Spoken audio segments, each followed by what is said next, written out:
Creative मंत्री म्हणून महाराष्ट्रातच नाही तर मग देशातही आता नितीन गडकरींची ओळख निर्माण झाली आहे। काही ना काहीतरी वेगळा प्रयोग करण्याचा त्यांचा नेहमीच प्रयत्न असतो।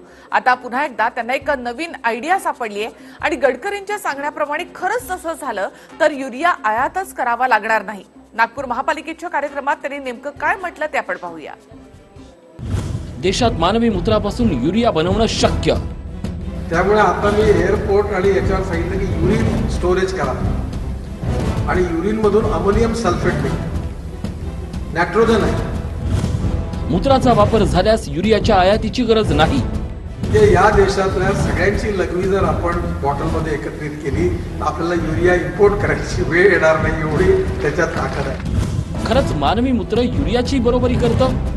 केंद्रीय रस्ते वाहतूक मंत्री नितीन गडकरींनी आता नवी आयडिया सांगितली आहे आणि ही आयडिया आहे युरिया संदर्भात। मानवी मूत्राचा वापर युरियासाठी कसा करता येईल हे गडकरींनी सांगितलं। विशेष म्हणजे त्यासाठी त्यांनी पावलंही उचलली आहेत। मी एकदा स्टेटमेंट दिलं होतं की माणसाची युरिन जी आहे युरिनची बँक करायची। एक माणूस 3 लिटर युरिन करतो रोज आणि त्याच्यापासून 4 रुपये मिळू शकतात। हा व्हिडिओ तुम्हाला आवडला असेल तर असे आणखी व्हिडिओ पाहण्यासाठी TV9चं YouTube चॅनल सबस्क्राइब करा, बेल बटन दाबा। ताज्या घडामोडींसाठी लॉग ऑन करा tv9marathi.com।